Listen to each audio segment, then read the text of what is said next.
Most welcome dear student.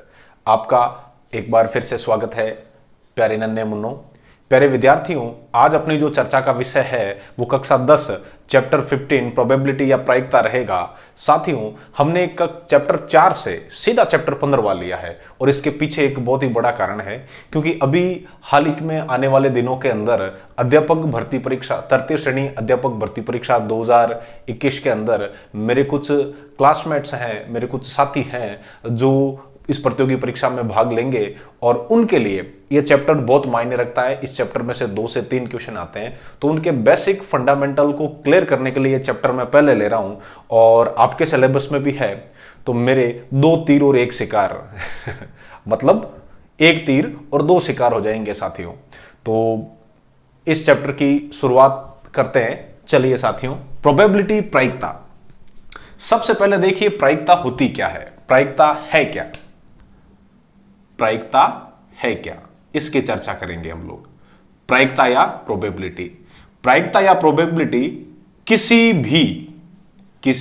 भी घटना या प्रयोग जो आप कर रहे हो, किसी भी घटना या प्रयोग जो आप कर रहे हो, प्रयोग की निश्चितता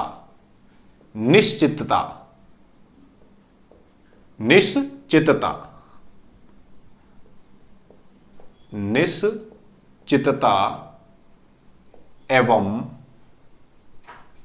अनिश्चितता को मापना, अनिश्चितता का मापन है साथियों। यह ध्यान रखना है। कोई भी आपने घटना या प्रयोग की और उसमें कितनी निश्चितता है परिणाम के प्रति और कितनी अनिश्चितता है, उसका जब हम मापन करते हैं तो उसको हम लोग प्रायिकता कहते हैं। चलिए प्रायिकता को एक उदाहरण की सहायता से समझते हैं। बहुत ही सिंपल वे में, परिभाषाओं के उलझाव में फंसाए बगैर हम लोग प्रायिकता को पढ़ने की कोशिश करेंगे, ताकि एकदम इजी कॉन्सेप्ट से आपके समझ में आ जाए और आसानी से आप इस परीक्षा मतलब कक्षा 10 की परीक्षा और साथ ही साथ प्रतियोगी परीक्षाओं में भी जो इसके क्वेश्चन आते हैं उनको सीधे ही हल कर सको। तो साथियों, सबसे पहले देखिए इसको एक प्रयोग की सहायता से समझते हैं। प्रयोग क्या ले रहा हूं मैं, प्रयोग मैंने ज्यादा कोई बड़ा नहीं लिया है। आपकी मतलब जो पुस्तकों को रखने वाला जो बैग है, उस बैग में कुल कितनी पुस्तकें हैं पहले ये बताओ। बैग में कुल पुस्तकें कितनी है, कुल पुस्तकें कितनी है? कि सर हमारे बैग में 6 पुस्तकें हैं। और 6 पुस्तकें कौन कौन सी है? 6 पुस्तकों की हम लोग बात करें तो सबसे पहले हमारी परम प्रिय हिंदी, और उसके बाद हमारी प्राचीन भाषा संस्कृत, और उसके बाद चलें तो अंग्रेजी। ये तो 3 भाषा संबंधी किताबें हो गई। और उसके बाद हम लोग सामाजिक परिवेश में रहते हैं तो सामाजिक विज्ञान, और उसके बाद वर्तमान में जी रहे हैं तो विज्ञान। और इन सभी की गणना करने के लिए हमारे पास जो छठी सब्जेक्ट है वो गणित है साथियों। ये 6 सब्जेक्ट है सर हमारे। इन 6 सब्जेक्ट की किताबें हमारे बैग में है। अब आप यदि हिंदी मीडियम के विद्यार्थी हैं तो आपकी जो बैग के अंदर कितनी पुस्तकें हिंदी में छपी हुई है, एक एक चीज देखना आप। हिंदी में छपी पुस्तकें, छपी हुई पुस्तकें, हिंदी में छपी हुई पुस्तकें। तो हिंदी में, हिंदी की किताब हिंदी में छपी होगी, बहुत बढ़िया बात है। संस्कृत वाली संस्कृत में छपी है टाबरू, हिंदी में नहीं। अंग्रेजी वाली अंग्रेजी में। और हिंदी मीडियम वाले विद्यार्थी हो आप तो आपके लिए ये जो बाकी बचे हुए तीनों सब्जेक्ट है, सामाजिक विज्ञान, विज्ञान और गणित, ये और हिंदी, कुल मिलाकर के ये जो 4 सब्जेक्ट है ये आपके हिंदी में छपे हुए हैं, और एक अंग्रेजी में और एक आपके संस्कृत में छपा हुआ है। तो ये आपके बैग में 6 पुस्तकें हो गई। अब मैं एक प्रयोग कर रहा हूं। प्रयोग ये कर रहा हूं कि मुझे इन 6 पुस्तकों में से एक किताब बाहर निकालनी है, और वो किताब आपके हिंदी में छपी हुई होनी चाहिए साथियों। तो हिंदी में छपी हुई किताब आने की जो निश्चितता और अनिश्चितता, या यूं कहा जाए कि हिंदी में छपी हुई किताब आने का जो संयोग होगा, उसको हम लोग प्रायिकता कहेंगे। बात समझ में आई कि नहीं आई? बहुत ही सिंपल तरीके से समझाने की कोशिश की है मैंने।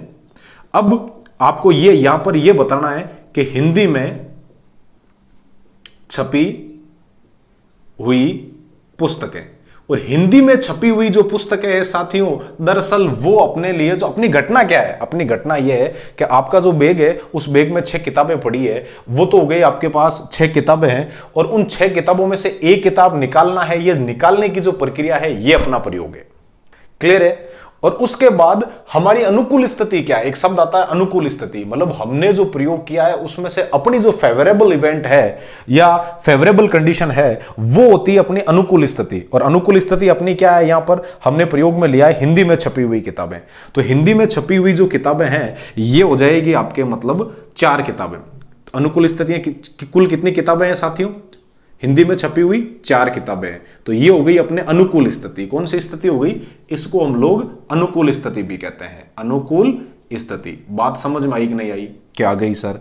और कुल स्थितियां कितनी है, कुल स्थितियां ये हो गई आपके टोटल, ये हो गई आपके पास कुल किताबें। कुल किताबें कह दो चाहे कुल स्थितियां कह दो, ये हो गई आपके पास कुल किताबें या कुल स्थितियां। तब आपको प्रायिकता क्या ज्ञात करनी है, हिंदी में छपी, हिंदी में छपी किताबें, हिंदी में छपी किताब निकाले जाने की प्रायिकता, निकाले जाने की प्रायिकता। और इसमें देखा जाए तो अपने पास जो फॉर्मूला है वो ये होता है साथियों, 8वीं कक्षा में भी आपने पढ़ा था, अनुकूल स्थितियां, अनुकूल स्थितियां, फेवरेबल इवेंट बाई या favourable condition by total event, कुल स्थितियां, कुल स्थितियां। मतलब आपको यहां पर यह बताना है कि हिंदी में छपी हुई किताबें कितनी है 4 और कुल छपी हुई किताबें कितनी है 6।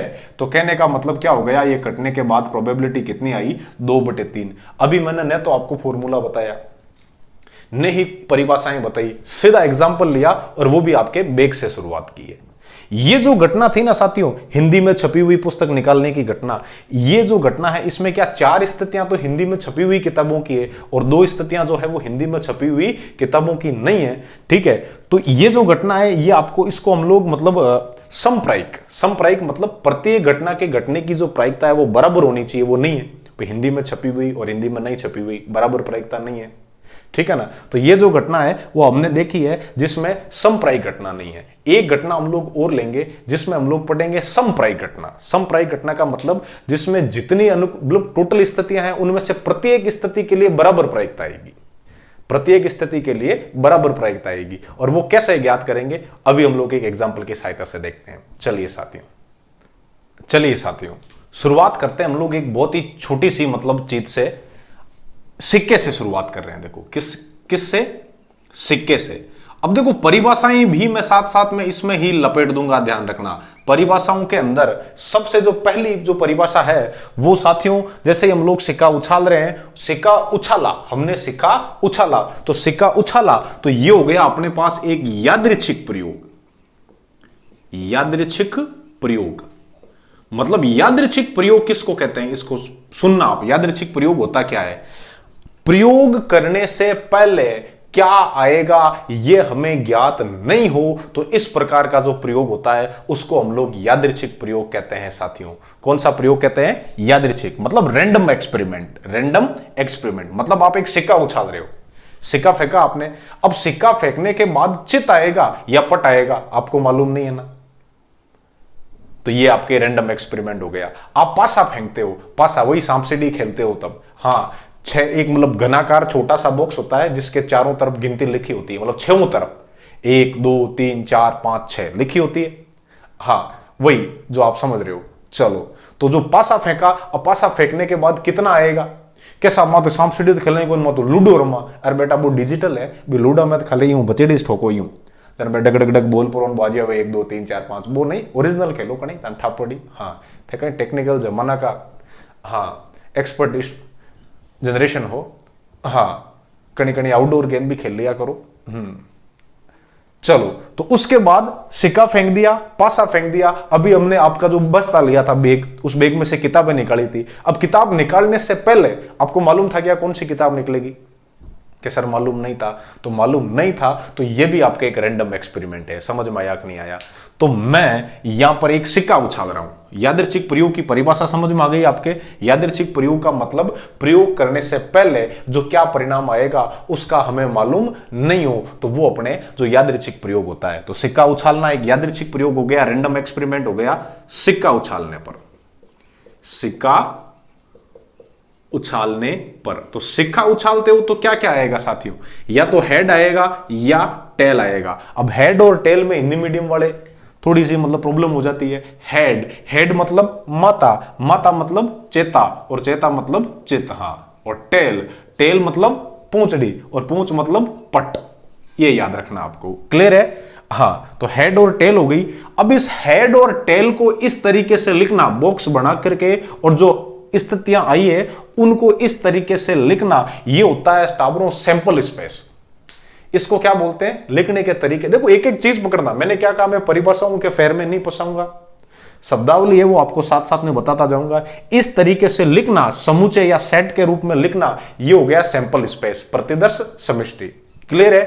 अब कुल स्थितियां कितनी हो गई प्यारे विद्यार्थियों इसमें, भाई प्राप्त कुल स्थितियां, सिक्का जब आपने उछाला था तब प्राप्त कुल स्थितियां,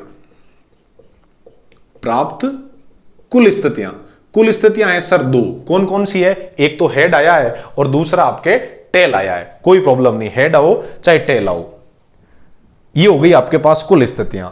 अब आपको क्या चाहिए, जैसे देखो हेड आने की, हेड आने की प्रायिकता आपको ज्ञात करनी है, हेड आने की आपको प्रायिकता ज्ञात करनी है।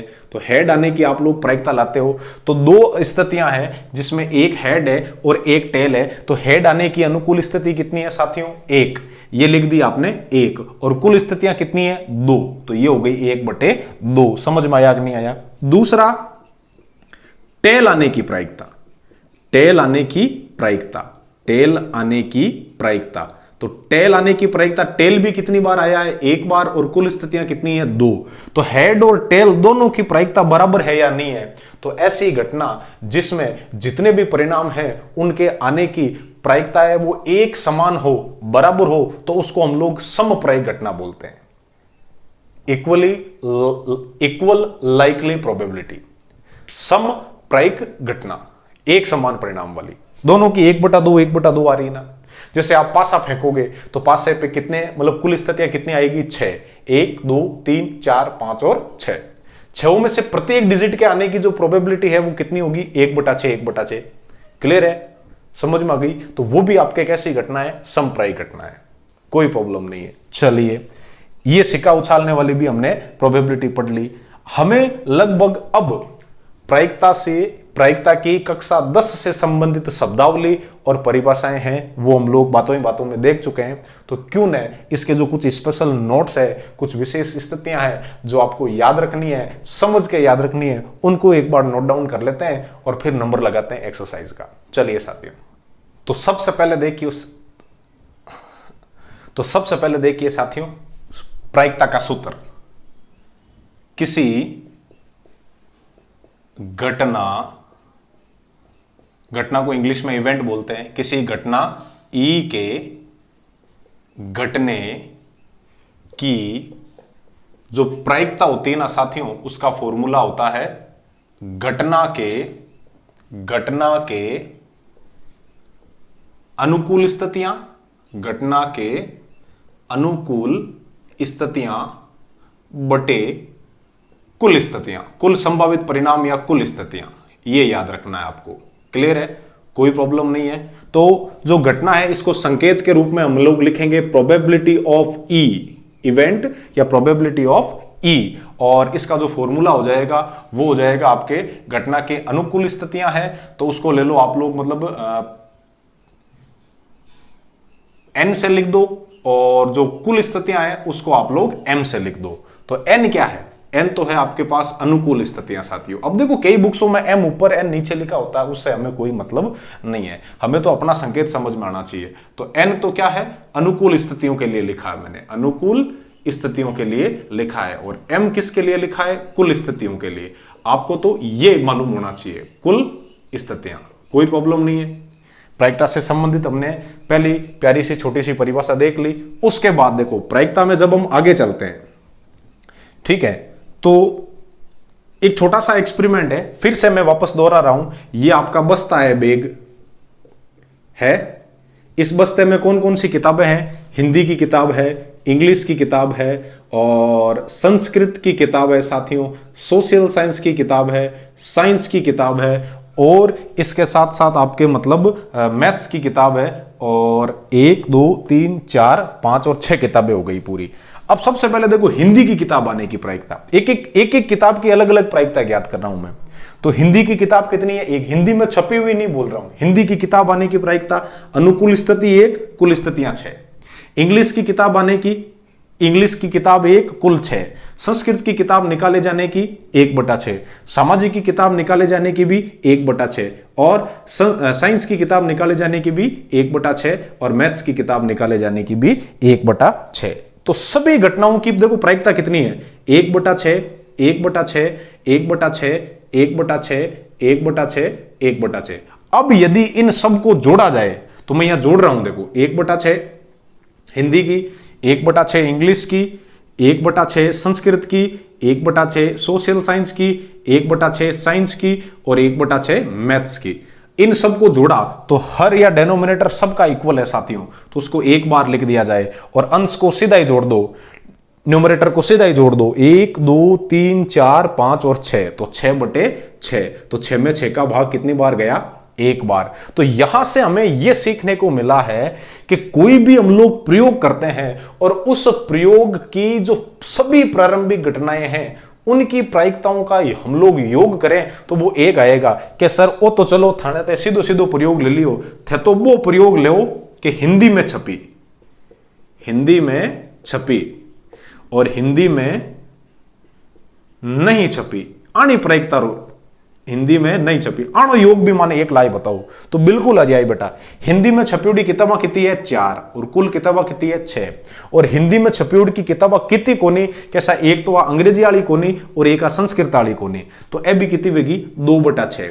आन दोनों ने पाछो जोड़ो तो 4/6 और प्लस 2/6। जिम ये दोनों जुड़ी प्यारा टाबरा, हर दोनों 6 है और वो 4 2 पाछो अंश जोड़न 6 बजे आई, और 6 में 6 रो भाग पाछो एक बार। तो चाहे घिसियो के हो और चाहे ठिडियो के हो, आपने वो याद रखना है कि कोई भी हम लोग प्रयोग लेते हैं और उसकी सभी प्रारंभिक घटनाओं की प्रायिकताओं का जो योग होगा ना साथियों, वो सदैव एक होगा।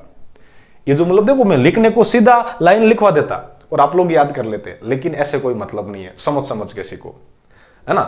चलिए तो इसको इरेज कर दूं बोली, चलो। तो चलिए साथियों हम क्या लिखने वाले थे? किसी प्रयोग की सभी प्रारंभिक घटनाओं की प्रायिकता का योग साथियों सदैव एक होता है, याद रखना है, एक होता है। अब देखो यहां से एक चीज हम और पढ़ेंगे। सबसे पहले कोई भी घटना घटने की, और कोई देखो जैसे एक प्रयोग में कम से कम 2 घटनाएं तो होगी। कैसी? कि एक तो घटना ई के घटने की और घटना ई के नहीं घटने की। जैसे अभी हमने वो थैला लिया था और उस थैले में 6 किताबें डाली थी, जिसमें हिंदी में छपने की और हिंदी में नहीं छपने की 2 प्रायिकताएं थी। एक 4/6 आई थी और दूसरी 2/6 आई थी, और दोनों को जोड़ा तो भी कितना आया? आपके 1 आया था। तो उससे हमें एक चीज सीखने को मिली कि किसी घटना के घटने की और नहीं घटने की दोनों की जो प्रायिकताओं का योग है वो भी कितना होता है साथियों? 1 होता है। आया समझ में? तो क्या लिखोगे? एक नोट और डाल लो कि किसी प्रयोग या रैंडम एक्सपेरिमेंट में, किसी प्रयोग में किसी घटना के घटने की प्रायिकता प्लस प्रयोग में, अब देखो घटना है ना तो इसको घटना ई लिख लो आप। किसी घटना, नाम दे देते हैं उसको, किसी घटना ई के घटने की प्रायिकता, और प्रयोग में घटना ई के नहीं घटने की प्रायिकता, नहीं घटने की प्रायिकता। इन दोनों को जोड़ेंगे साथियों तो भी 1 आएगा। अब जो घटना घटने की प्रायिकता है इसको तो हम लोग लिखते हैं P ऑफ E से, और प्लस जो नहीं घटने की प्रायिकता है उसको लिख देंगे P ऑफ E बार से।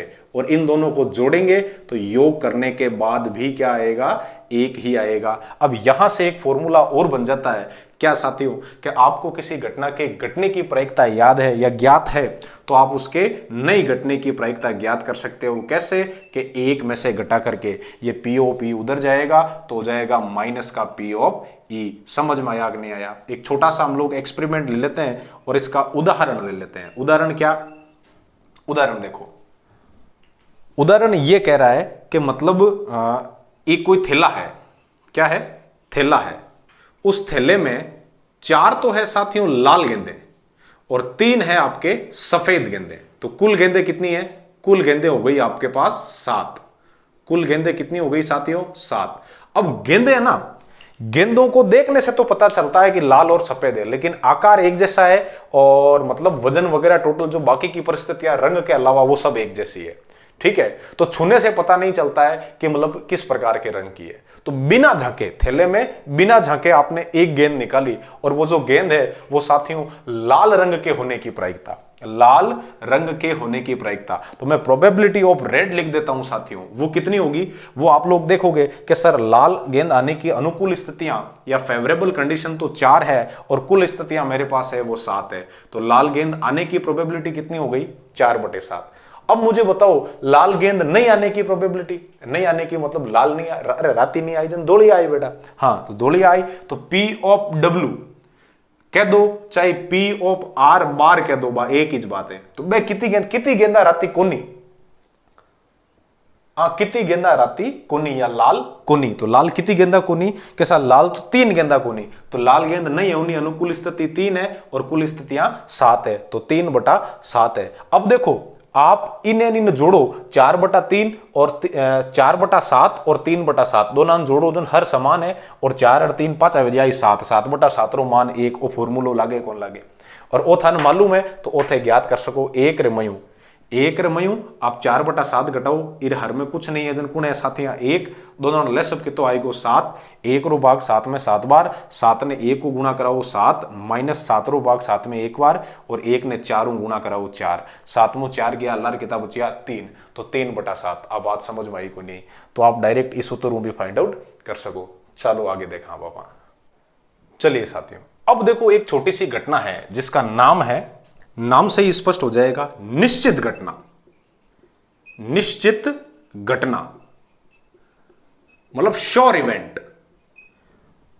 निश्चित घटना क्या होती है साथियों, कि भाई आपके पास जो बैग है उसमें 6 किताबें हैं और कॉपियां है नहीं, ध्यान रखना केवल 6 किताबें ही हैं। अब आपको क्या करना है, उस बैग से एक किताब निकालनी है, तो उसकी प्रायिकता कितनी होगी, कैसा थे कि वो किताबें निकालनी है, थैला में किताबें है तो अगली किताब है जन मानकर अनुकूल स्थितियां भी 6 है और कुल स्थितियां भी 6, तो 6 में 6 रो भाग दे जन 1 आई, तो निश्चित घटना है कि नहीं है। अरे एक दवाणो बाड़ो है जकार में सिर्फ भैया ही भैया है, ठीक है, तो आपने भी बाड़ा में एक भैंस ने बाहर काटनी है, तो इरी आज की घटना है अनिश्चित घटना है या अनिश्चित घटना है, कि सर दिखती बात है निश्चित घटना है। भैयानो बाड़ो है आडो खोला, कोई ने भी मतलब मान लो भैया खुली है मैं आडो खोला, हाँ लड़ ले, क्यों लड़ ले, कौन लड़े भैया लड़े को नहीं, ध्यान रखियो। जी मैं आडो खोलियो और कोई भी एक आइटम बाहर आई जो भैंस वही कौन में, या बताओ कि सर बात भैंस भाई भाई भैयानो बाड़ो है भैया मैं है सर बाहर निकली जी की भैंस है, तो एक निश्चित घटना है कौन नहीं है। तो हाँ एडी घटना जकीरी प्रायिकता 1 व निश्चित घटना कहलावे, या एडी घटना के जकीरी मतलब जिसका घटना निश्चित हो उसकी प्रायिकता 1 होती है, चाहे कैसे ही लिखो आप। समझ में आया कि नहीं आया। अरे एक मतलब बॉयज स्कूल है, हाँ प्योर लड़का नहीं स्कूल है, ठीक है, तो बिर में आपने एक 22 साल मतलब क्लास में बाहर काटना के कर काटो, कोई हिंगार कर काटो तो अलग बात है, बाकी नेचुरल 22 साल बटू निकले को नहीं, ध्यान रख दो। तो निश्चित घटना का क्या होगा कि वह घटना जिसके घटने की प्रायिकता 1 हो, कितनी हो, 1 हो, क्या कहलाती है, निश्चित घटना कहलाती है साथियों, निश्चित घटना कहलाती है, निश्चित घटना कहलाती है। चलो निश्चित निवड़ की दूसरी घटना है साथियां असंभव घटना। असंभव घटना। असंभव घटना रो देख जियो। अब आप बहुत ही तगड़ो उदाहरण देवा आप रो थैलो हो बीम मान लो 6 किताबें जाए और बड़ बीर में आपने कॉपी काटनी है तो कॉपी की कर काट दो जब अगली किताब आ जाए कैसा निकले ही को नहीं तो कॉपी आनी अनुकूल स्थितियां कितनी है 0। हाँ तो अनुकूल स्थितियां कितनी है 0, कुल स्थितियां कितनी है 6 और 0 में कोई भाग देव कहीं आवे साथियां 0 ही जावे। तो ऐसी घटना जिसके घटने की जो प्रायिकता शून्य हो असंभव घटना कहलाती है। जैसे भैयाणु बाड़ो हो थाने एक में गाय काटनी है के कर काटो बताओ कैसा बाढ़ कूद बन जाए कोई पोड़ पड़ी कहीं बाढ़ कूद पर बढ़ जाए मैं देखो। हाँ भैयाणु बाड़ो है गाय बार काटनी कौन काट सको ना असंभव घटना है ना तो मेरी प्रायिकता कहीं गई 0 हो गई। तो अब एक चीज अपन सीखने मिली है, एक चीज हमें यहां से सीखने को मिली है कि जो कोई भी घटना लेते हैं उस घटना के यदि वो घटना निश्चित है तो अधिकतम जो प्रायिकता घटने की होगी वो 1 होगी और न्यूनतम घटने की जो प्रायिकता है वो कितनी हो सकती है यदि वो असंभव घटना है तो 0। अदरवाइज जो प्रायिकता होगी वो 0 और 1 के बीच में होगी। ये चीज क्लियर हुई कि नहीं हुई? एक एक पॉइंट देखो। अरे मजे मजे में सीख रहे जी। असंभव घटना वह घटना जिसके घटने की प्रायिकता शून्य हो क्या कहलाती है? असंभव घटना कहलाती है। असंभव घटना कहलाती है। और संभव और असंभव के बीच में हमें एक चीज पता चली है, अतः किसी यादृच्छिक प्रयोग की किसी घटना की प्रायिकता सदैव। अब कोई भी यादृच्छिक प्रयोग हम लेवे साथियों तो उसकी जो प्रारंभिक घटना है या उसकी कोई भी इवेंट लेवे ई उसकी जो प्रायिकता है यदि वो निश्चित है तो मैक्सिमम 1 होगी और यदि वो असंभव है तो मिनिमम क्या होगी 0 होगी। और यदि निश्चित और निश्चित और असंभव दोनों ही नहीं है तो प्रायिकता हमेशा उनके बीच में रहेगी। तो किसी घटना की प्रायिकता सदैव किससे? शून्य से बड़ी या गणो जोर करे तो शून्य बराबर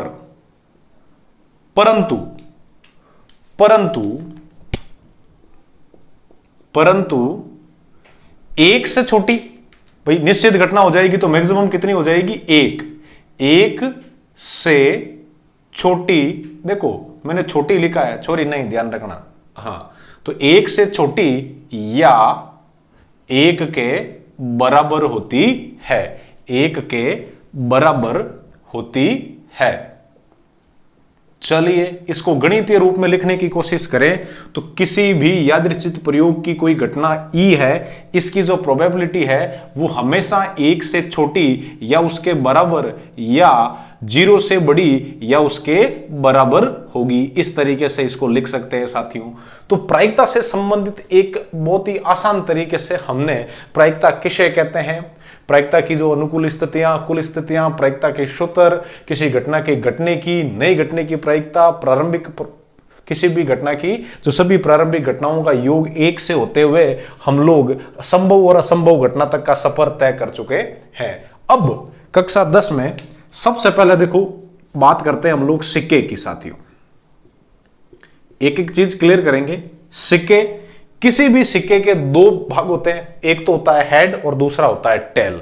जो हेड होता है साथियों, हेड को हिंदी में कहते हैं चित्त। क्यों? क्योंकि जैसे कि अभी मैंने बताया था, हेड मतलब सिर, सिर मतलब माता और माता मतलब चेता और चेता मतलब चित्त। और दूसरा देखा जाए टेल, तो टेल मतलब पूंछ और पूंछ बोले तो पट। 2 भाग होते हैं, हेड व टेल। अब होता क्या दरअसल देखो, एक सिक्के को 2 बार, कितनी बार साथियों? 2 बार, या 2 सिक्कों को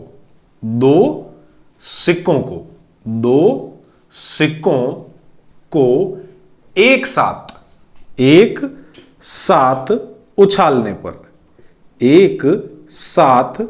उछालने पर प्राप्त कुल स्थितियां कितनी होगी? सबसे पहली इंपॉर्टेंट चीज है, कुल स्थितियां है साथियों 4 होगी इसमें, और उसका जो प्रतिदर्श समष्टि है, सैंपल जो मतलब आपके स्पेस है, वो किस तरीके से ज्ञात करते हैं वो मैं आप लोगों को सिखा दूं। याद रखना, आपने पहला सिक्का फेंका तो उस पर टेल भी आ सकता था और हेड भी आ सकता था साथियों, और जब आपने दूसरा सिक्का फेंका तो उस पर भी आपके मतलब हेड या टेल दोनों में से कोई भी चीज आ सकती थी। तो अब देखो क्या होता है, ये मान लो आपके पहला सिक्का है, जो प्रथम सिक्के से संबंधित घटना है वो नीचे की ओर, और जो द्वितीय आपके सिक्का है उससे संबंधित जो घटना है वो इस तरफ है। तो हो सकता है पहले सिक्के पर आपके क्या है, टेल है, एक सिक्का उछाला और उस पर टेल आ गया, तो दूसरे पर भी टेल आ सकता है, तो क्या बना, टेल टेल। और यदि पहले पर टेल है तो साथियों दूसरे पर हेड भी आ सकता है, बिल्कुल सही बात है।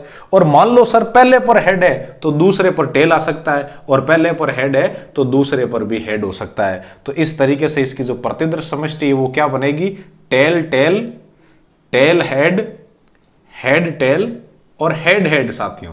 तो कुल कितनी बनी, 1 2 3 4, तो कुल स्थितियां कितनी बनेगी, 4 स्थितियां बनेगी। कितनी, 4 स्थितियां साथियों। समझ में आई कि नहीं आई? कि सर ये तो बहुत ही सिंपल था, एक ही बार में आपके समझ में आ गया। अब देखो कई सवाल ऐसे हैं जिसमें एक सिक्के को 3 बार या 3 सिक्कों को एक साथ उछालना है, तो उसकी कैसे स्थितियां बनाएंगे। देखो एक सिक्के को 3 बार, प्यारे विद्यार्थियों 3 बार, या 3 सिक्कों को, 3 सिक्कों को एक साथ उछालने पर प्राप्त प्रतिदर्श समष्टि। अब प्रतिदर्श समष्टि क्या हो, चाहे अनुकूल स्थितियां या मतलब कुल स्थितियां क्या हो, एक ही बात है। दोनों लैंग्वेज के अंदर मैंने यहां लिख दिया, एक ऊपर वाले में कुल स्थितियां लिख दी, इसमें प्रतिदर्श समष्टि के अंदर लिख दिया। तो साथियों मेरे कहने का मतलब है 2 सिक्कों का खेल आप समझ चुके हो। साथियों 2 सिक्के को एक साथ उछाला था, 2 सिक्कों को एक साथ उछाला था, तो उस स्थिति में क्या क्या आया था, tail tail, tail head, head tail और हेड हेड। ये जो 4 स्थितियां थी वो अपने सामने आई थी। और फिर तीसरा सिक्का जो फेंक रहा हूं उसमें आपके टेल भी आ सकता है साथियों और हेड भी आ सकता है। तो देखो 3 सिक्कों को यदि एक साथ या एक सिक्के को 3 बार उछाला जाए तो क्या क्या स्थितियां बनेगी, पहले सिक्के पर टेल आ सकता है, दूसरे पर टेल आ सकता है, तीसरे पर भी टेल आ सकता है, दूसरे पर टेल और तीसरे पर हेड आ सकता है, पहले पर टेल, दूसरे पर हेड और तीसरे पर टेल आ सकता है, और पहले पर टेल तथा दूसरे व तीसरे दोनों पर हेड आ सकता है साथियों, या पहले पर हेड और दूसरे और तीसरे पर टेल, पहले पर हेड और दूसरे पर टेल, तीसरे पर हेड, पहले और दूसरे दोनों पे हेड आ जावे साथियों, तीसरे पर टेल आ सकता है, पहले पर हेड, दूसरे पर हेड और तीसरे पर भी हेड। तो कुल कितनी, 1 2 3 4 5 6 7 और 8 स्थितियां बनी है। कौन कौन सी, टेल टेल टेल, और फिर टेल टेल हेड, फिर टेल हेड टेल, और फिर टेल हेड हेड। अब देखो इन सब के रिवर्स देखना आप, इसका रिवर्स देखो, टेल हेड हेड का ये हो जाएगा हेड टेल टेल, फिर इसका रिवर्स देखो क्या, हेड टेल हेड, मैं ये वाली स्थिति लिख रहा हूं, फिर इसका रिवर्स देखो हेड हेड टेल जो कि आपके ये वाली है, और ये इसका रिवर्स हेड हेड हेड। कुल कितनी स्थितियां हैं, 8 स्थितियां साथियों। कितनी, 8। समझ में आई कि नहीं आई आपके? चलो बहुत बढ़िया बात है। अब सिक्कों का खेल हमने सीख लिया साथियों, अपने पास बचा पासा, तो पासे का खेल भी देख लिया जाए। चलिए साथियों पासे का खेल देखते हैं हम लोग। चलिए पासा, पासा क्या होता है साथियों, एक घनाकार बॉक्स होता है आपके कुछ इस तरीके का, जिसमें आपके 6 पृष्ठ होते हैं। ठीक है, मान लो यहां 1 है तो ऊपर की साइड में 2 होगा, और इस तरफ 3 है तो इस तरफ आपके 4 होगा, और सामने वाली साइड में 5 है तो उस तरफ वाली साइड में क्या होगा, 6 होगा। इस तरीके का एक बॉक्स होता है। तो पासे के अंदर कितने, भाई देखो इन 6 में से कोई भी स्थिति आ सकती है पासे में, 1 2 3 4 5 6 में से कोई भी आ सकती है। तो ये भी एक कैसी है, समप्रायिक घटना है, जैसे आपके सिक्का था। हाँ, तो पासे की हम लोग बात करें तो पासे में देखो साथियों क्या क्या पढ़ेंगे हम लोग, एक पासे को एक पासे को फेंकने पर, एक पासे को फेंकने पर प्राप्त कुल स्थितियां, प्राप्त कुल स्थितियां। एक पासे को आप लोग फेंकते हो साथियों तो आपको कुल 6 स्थितियां मिलेगी। कौन कौन सी? एक आ सकता है, 2 आ सकता है, 3 भी आ सकता है, 4 भी आ सकता है, 5 आ सकता है, 6 आ सकता है साथियों। ये कुल स्थितियां होगी, इसमें तो कोई प्रॉब्लम ही नहीं है। अब आप में से मतलब आपको कई क्वेश्चनों में ऐसा पूछ लेता है कि भाई इनमें सम संख्याएं कौन कौन सी है? सम संख्याएं, सम संख्याएं। तो सम संख्याएं बात करें, भाई एक पासे को फेंका जाए तो सम अंक कितने आएंगे, सम संख्याएं कितनी आएगी? तो सम है इसमें 2, 4 और 6, उनके आने की अनुकूल स्थितियां कितनी बनेगी? 3। और यदि विषम की बोल देवे आपको तो विषम संख्याएं आपसे पूछ लेवे, एक पासे को उछाला जाए और विषम संख्याएं आने की अनुकूल स्थितियां, तो वो भी 3 है साथियों। और कौन कौन से अंक आ सकते हैं? कौन कौन से अंक आ सकते हैं आपके? 1, 3 और 5। तो कुल कितनी स्थितियां हो गई? 3। अब चलिए साथियों, एक पासे को हमने एक बार फेंक दिया, अब क्या है? एक पासे को 2 बार, कितनी बार फेंको? 2 बार, या 2 पासों को एक साथ फेंका जाए, एक साथ फेंका जाए तो प्राप्त जो कुल स्थितियां होगी प्यारे विद्यार्थियों, प्राप्त कुल स्थितियां होगी वो आपके 36 होगी साथियों। और वो 36 कैसे आएगी? वो इस तरीके से आप ज्ञात कर सकते हो, जैसे इस तरफ, मतलब आप पहला पासा फेंकते हो और उस पहले पासे पर क्या क्या आ सकते हैं? जैसे आपके 1, 2, 3, 4, 5 और 6। और इस तरफ आप लोग दूसरा पासा फेंक रहे हो साथियों, तो उन पर भी आपके क्या क्या आ सकते हैं? 1, 2, 3, 4, 5 और 6। अब देखना मजेदार बात, कुल कितनी स्थितियां बनेगी और क्या क्या अंक आएंगे और कैसी कैसी स्थितियां बनेगी, वो हम लोग आपके सामने यहां भी लिखेंगे। और टोटल पूरी 36 स्थितियां बनाएंगे। और उनमें से और भी यदि कुछ रोचक तथ्य होंगे तो वो भी आपके सामने ला करके रखेंगे साथियों। चलिए, पहले पासे पर 1 आ सकता है, बहुत बढ़िया बात है। इस स्थिति में पहले पासे पर सब जगह 1 ही आएगा साथियों, 1 1 1 1। दूसरे पासे पर यहां से 1 आ सकता है, यहां से 2 आ सकता है, यहां से 3 आ सकता है, यहां से 4 आ सकता है, यहां से 5 आ सकता है और यहां से 6 आ सकता है। ये कुल 6 स्थितियां बनेगी। पहले पासे पर 1 और दूसरे पासे पर 1 से लेकर के 6 तक कोई भी 6 अंक आ सकते हैं प्यारे साथियों। सेम वैसा का वैसा इसमें दूसरे पहले पासे पर आपके कितना आ सकता है मैक्सिमम? इसमें दूसरे पासे पर आपके 2 आएंगे। कितने आएंगे? 2। तो ये मैंने लिख दिया सब जगह 2 2। और फिर दूसरे पासे पर आपके यहां क्या क्या आ जाएंगे? 1, 2, 3, 4, 5 और 6। ठीक उसी प्रकार से देखो साथियों, इसमें पहले पासे पर क्या आएगा? 3, यहां पर भी 3, यहां पर भी 3, 3, 3 और 3। तो ये क्या हो गया आपके पास? दूसरे पासे पर क्या क्या आएंगे? यहां से दूसरे पासे पर 1, 2, 3 और ये ऊपर वाला 4, 5 और 6। ठीक वैसे ही यहां पर पहले पासे पर आप लोग कितना लिखोगे? 4, यहां पर भी 4, यहां पर भी 4, 4, 4 और 4। और ठीक इसी तरीके से यहां दूसरे पासे से आ जाएगा आपके 1, 2, 3, 4, 5 और 6 साथियों।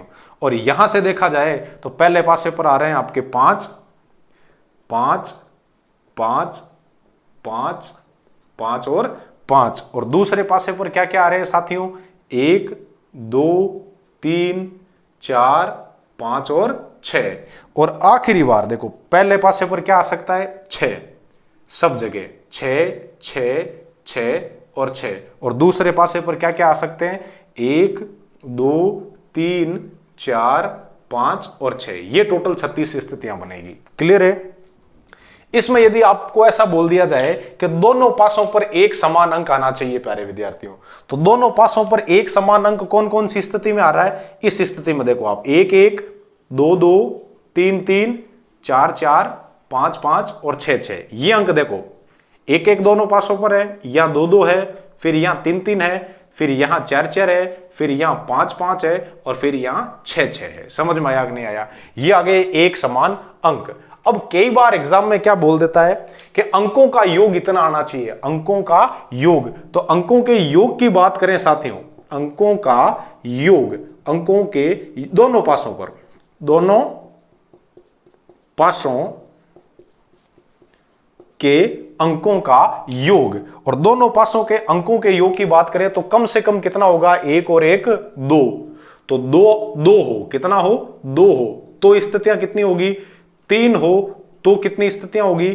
4 हो तो कितनी स्थितियां होगी? 5 हो तो कितनी स्थितियां होगी? 6 हो तो कितनी स्थितियां होगी साथियों? और 7 हो तो कितनी स्थितियां होगी? इसकी हम लोग चर्चा करेंगे। तो सबसे पहले देखो, पासों के अंकों का योग कितना होना चाहिए? 2। तो 2 किस में आएगा? केवल इसमें, 1 और 1 2। फिर आगे गए 1 और 2 3 आ गया, नीचे गए 2 और 1 3 आ गया। तो अंकों का योग 2 है तो उसमें केवल कितनी स्थिति बनी आपके? 1। और अंकों का योग यदि आपको 3 चाहिए तो ये 2 स्थितियां, ये और ये वाली, 1 और 2 3, 2 और 1 3। तो कितनी स्थितियां बनी? 2। अंकों का योग आपको 4 चाहिए तो ये 3 स्थितियां देखो, ये वाली 3 और 1 4, 2 और 2 4, 1 और 3 4। तो कितनी स्थितियां बनी? 3। और अंकों का योग 5 चाहिए तो फिर ये 4 स्थितियां बनेगी, देखो ये 1 और 4 5, 2 और 3 5, 3 और 2 5 और 4 और 1 5। तो कितनी स्थितियां बनी? 1 2 3 और 4 स्थितियां साथियों। अंकों का योग यदि आपको 6 चाहिए तो 1 और 5 6, 2 और 4 6, 3 और 3 6, 4 और 2 6 और 5 और 1 6। तो कितनी? 1 2 3 4 और 5 स्थितियां बनी है साथियों। और अंकों का योग यदि आपको 7 चाहिए तो, अंकों का योग 7 चाहिए तो आपको क्या क्या चाहिए होगा? ये वाली स्थितियां कौन कौन सी? 1 और 6 7, 2 और 5 7, 3 4 7, 4 3 7 और 5 2 7 और 6 और 1 7। कुल कितनी स्थितियां बनी है? 1 2 3 4 5 और 6 स्थितियां बनी है। क्या सर इसके बाद देखो स्थितियां बढ़ रही है? अब वापस स्थितियां घटनी शुरू होगी यदि अंकों का योग आपको साथियों 8 हो। अंकों का योग कितना हो? 8 हो, फिर 9 हो, फिर 10 हो, फिर उसके बाद 11 हो और सबसे लास्ट में कितना हो? 12 हो। 12 से ज्यादा अंकों का योग आएगा नहीं। क्यों? क्योंकि मैक्सिमम 6 और 6 कितने होते हैं इसमें? 12। तो देखो साथियों, अंकों का योग 7 चाहिए, अंकों का योग 7 चाहिए तो 6 स्थितियां थी। अंकों का योग 8 चाहिए तो 2 और 6 8, 3 और 5 8, 4 और 4 8, 5 और 3 8, 6 और 2 8। मतलब अब यहां से वापस कम होनी शुरू होगी। ये 6 है तो ये कितनी है? 1 2 3 4 और 5 स्थितियां है साथियों। अंकों का योग आपको 9 चाहिए तो 9 चाहिए तो 3 6, 4 5, 5 4 और 6 3। कितनी स्थितियां बनी साथियों? 4 स्थितियां। अंकों का योग 10 चाहिए तो फिर ये स्थितियां 4 6, 5 5 6 4। कितनी स्थितियां बनी है? 3 स्थितियां बनी है। अंकों का योग 11 चाहिए तो 6 5 और 5 6, 2 स्थितियां बनेगी। और अंकों का योग 12 चाहिए तो एकमात्र स्थिति होगी। पासों के क्वेश्चन आपकी 10वीं कक्षा के सिलेबस में यहीं तक है। या तो सम संख्या पूछेगा, या विषम, या भाज्य, या अभाज्य, या पासों के अंकों का योग। तो जो कि हमने पूरा आपके सामने देख लिया है साथियों। अब अपनी जो चर्चा का विषय है वो एक ऐसा विषय रहेगा जिसे सामाजिक परिवेश में गलत माना जाता है, लेकिन गणित की दृष्टि से वो भी सीखना जरूरी है। कार्ड्स या पत्ते।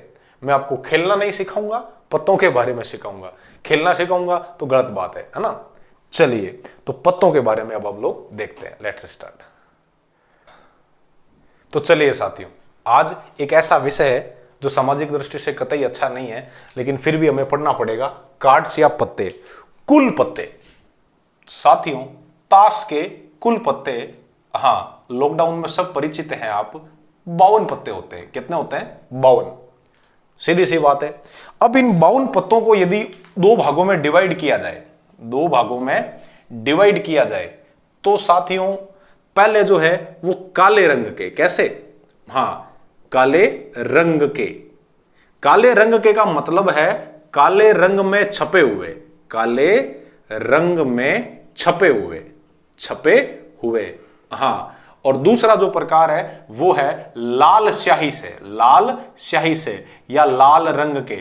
मतलब ये काला रंग नहीं, या हम ऐसा लिख देते हैं काली स्याही, हाँ, तो लाल स्याही से छपे हुए, लाल स्याही से छपे हुए। साथियों, काले रंग के आपके या काली स्याही से छपे हुए 26 पत्ते होते हैं और 26 पत्ते ही आपके लाल स्याही से छपे हुए होते हैं। याद रखना कि सर माने तो काली रा पत्ता तेरा ही जवे, बेटा वे गलत है। वो काली आप कलर के हो नहीं, वो गलत है। दरअसल वो काली को नहीं, वो हुक्म है। आयो समझ में? जगह इंग्लिश में आप स्पेट्स बोलिया करा। हाँ, तो इरो भी आगे आप विस्तृत वर्णन करा। ये जो काली के जो मतलब काले कलर के जो ये 26 पत्ते हैं, ये आगे जाकर के दो प्रकार के होते हैं साथियों। ठीक है, पहला आपके हुक्म, पहला आपके हुक्म जो कि कुछ इस तरीके का एक आइटम होता है यूं। ठीक है, इस तरीके का जगह आप स्थानीय परिवेश में काली बोलिया करा। और दूसरी हुक्म हो गया, ये होती है बेटा चिड़ी, जगह आप इंग्लिश में क्लब्स बोलिया करा। ठीक है, इरा भी 12 पत्ता विया कर, 13 पत्ता विया करे और इना भी 13 पत्ता विया करे। तो 13 और 13 कितना होगा? 26 पत्ता। समझ में आयो को नहीं हो? चलो, लाल स्याही में छपे हुए पत्तों की बात करें प्यारे विद्यार्थियों, तो जो लाल स्याही में छपे हुए पत्ते हैं वो कुछ ऐसे होते हैं यूं। एक तो विया करे ईंट, क्या होती है? ईंट, हाँ, जिसको बोलते हैं हीरे की तरह संरचना होती है, डायमंड। और दूसरा होता है आपके हर्ट, दूसरा होता है हर्ट, जिसको पान बोलते हैं साथियों। अब बता की मर्जी है थे बेटा लाल पान जोड़ो, बे नहीं, पान होता है, हर्ट बोलते हैं इंग्लिश में इसको। और ये कुछ इस तरीके से होता है, और मैंने आज तक कभी ऐसा हर्ट देखा नहीं। अरे हर्ट तो मैंने पढ़ा था 7वीं 8वीं और 10वीं क्लास में विज्ञान के अंदर, बंद मुट्ठी के आकार का होता है, पंप होता है, उसको हृदय कहते हैं। ए हर्ट ऐसा फिल्मी दुनिया की देन है, एहन का की कोनवे और गणा के चक्कर में पड़िया तो लाडकोड न्यारो जाला को जिमाई दिला, ध्यान रखियो। हाँ ठीक है, तो ईंटरा कितना पता विया करे साथियां? 13। और 15 भी कितना पता वे? 13। तो 13 और 13 26 पत्ते काले कलर में छपे हुए, काली स्याही से छपे हुए। 13 और 13 26 पत्ते लाल स्याही में छपे हुए। समझ में आया कि नहीं आया? एक मतलब बहुत अच्छी सी मतलब आपके शायर ने शायरी कही है कि लाली तेरे लाल की नी तो देखो उत लाल, लाली देखने में गई होया ही उत लाल। तो यहाँ लाल ही लाल है, देखो डायमंड भी लाल है, पान भी लाल है, कुल 26 पत्ते लाल है। और विश्व का सबसे खूबसूरत कलर मुझे देख लो, काला कलर। हाँ, इससे खूबसूरत कोई हो ही नहीं सकता। 26 पत्ते इसमें भी छपे हुए होते हैं। अरे ग्लोबल ब्यूटी काले कलर की होती है, समझे? काले कलर में जो सुंदरता है वो दूसरे में क्या? आज तक ऐसा कोई कलर नहीं है जो काले का मतलब कालापन बिगाड़ दे, कोई कलर नहीं है। हाँ, इसलिए मुझे गर्व है कि मैं मतलब इस रंग से बिलोंग करता हूं। हाँ गलत वो है, इस रंग से बिलोंग करता हूं। चलिए, गर्व की बात है ये। तो पत्तों के बारे में हमने ये चीज देख ली। अब एक पत्तों का सेट लेते हैं साथियों, एक पर्टिकुलर पत्ते का सेट। ठीक है, तो मतलब जो 13 पत्ते होते हैं उसमें कौन कौन से? देखो, एक की कदी कौन वे? इको विया करे, कहीं विया करे इको। इका नापा क्यों लिखिया करा? एव, इको। ठीक है, ACE, एक बोलिया करे बिने। इकार बाद में कहीं विया करे साथियां, इकार बाद में विया करे थाने दूरी, पच विया करे तिरी, पच विया करे चोगी, पांची, छगी, हाथी, आटी, नोला और देला। याद रखियो, देलार बाद में 11 लाख होने। हाँ, देलार बाद में एक फूटरो चीकणो डाडी डाडी बनाइडो मतलब विया करे गुलाम, जका ना लिखा जेओ जेकाल। हाँ, जे विया करे। बीर बाद में विया करे रानी सा। हाँ, मतलब बिगना मूल ए जे क्वीन, कहीं बोलिया करे इन्हें बेगम। हाँ बेगम। और पच विया करे एक डाडी वालो बाबू मराला नहीं, बादशाह। ठीक है, अब टोटल पत्ता गिनो कितना है? 1 2 3 4 5 6 7 8 9 10 11 12 और 13। इन 13 पत्तों में ये जो पीछे वाले 3 पत्ते हैं साथियों, इनके अंदर आपके क्या होती है? तस्वीर छपी होती है। फेस कार्ड वाले पत्ते होते हैं, तस्वीर वाले पत्ते। तस्वीर वाले पत्ते, तस्वीर वाले मतलब इनमें बिना डाडी मूछाणो एक आइटम विया करे और आऊं आप परिचिति हो, और ए बादशाह है डाडी आलो मूछाणो बाबू विया करे। ठीक है, तो ए आपरे 3 पत्ता है जगह हर सेट में 3 पत्ता इम है तस्वीर वाला, 3 इरमई है, 3 इरमई है और 3 इरमई है। अब आपने पूछ ले कुल तस्वीर वाले कितने पत्ते होते हैं? कुल, तो कुल तस्वीर वाले पत्ते, कुल तस्वीर वाले पत्ते, तो कुल तस्वीर वाले पत्ते कितना बजे आई डाबरा? 4 हुकुमरा, 4 चिड़ीरा, 4 ईंटरा और 4 ही 15 कितना होगा टोटल आप रहे ए होगा 4 तिरी 12 पत्ता कितना 12। बस ये जो प्रायिकता से संबंधित जो मूलभूत आपके थे 10th क्लास का मैटर वो हम लोग डिस्कस कर चुके हैं। अब मेरी प्रबल इच्छा है लगे हाथों आज ही के आज एक्सरसाइज की भी शुरुआत कर दी जाए। तो चलिए एक्सरसाइज 15.1 के क्वेश्चन नंबर पहले में साथियों। चलिए साथियों आखिरकार हम प्रश्नावली 15.1 में पहुंच ही गए। हाँ कि सर थे क्या कोई हगली पढ़ाया या जंप कराया या चलो जिस प्रकार से भी पहुंचे हैं निम्नलिखित कथनों को पूरा कीजिए। पहला प्रश्न आपसे बोल रहा है घटना ई की प्रायिकता और घटना ई नहीं की प्रायिकता का योग हमेशा प्रायिकता का जो योग है साथियों वो एक होता है। कितना होता है एक होता है। हम लोग पढ़ चुके हैं भाई पी ऑफ ई और प्लस पी ऑफ जो ई बार है वो कितना होता है एक होता है। तो बहुत ही सिंपल सवाल था आपके साथ मिस्क्री कर रहा है।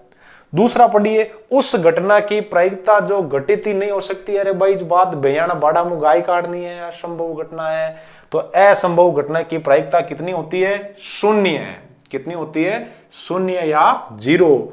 और ऐसी जो घटना है उसको हम लोग असंभव घटना कहते हैं साथियों।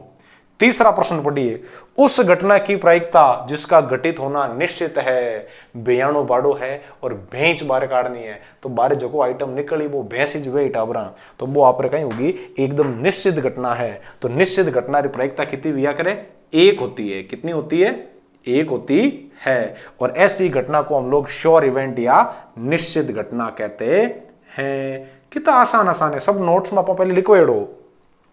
किसी प्रयोग की सभी प्रारंभिक घटनाओं का योग एक होता है साथियों। बहुत ही सिंपल था। और किसी घटना की प्रायिकता किस से बड़ी 0 से बड़ी या उसके बराबर होती है तथा किस से छोटी 1 से छोटी या उसके बराबर होती है। अब बात समझ में आई को नहीं। आप प्रश्नावली शुरुआत कर दी। बाकी जगह बचोड़ा प्रश्न है उनकी जो चर्चा है वो हम लोग कल एक छोटे से सेशन में करेंगे साथियों। तो प्रायिकता का जो बेसिक नॉलेज है वो आपको कैसा लगा आप जरूर बताना। और एक छोटी सी चीज जो छूट रही है आज कहीं ना कहीं मुझे ऐसा लग रहा है उसकी भी मैं चर्चा कर लूं।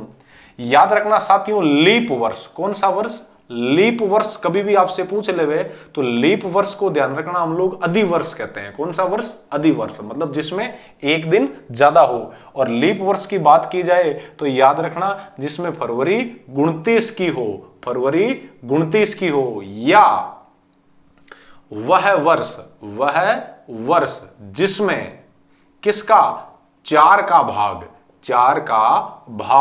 पूरा जाता हो वो जो वर्ष है वो आपके लीप वर्ष कहलाता है साथियों।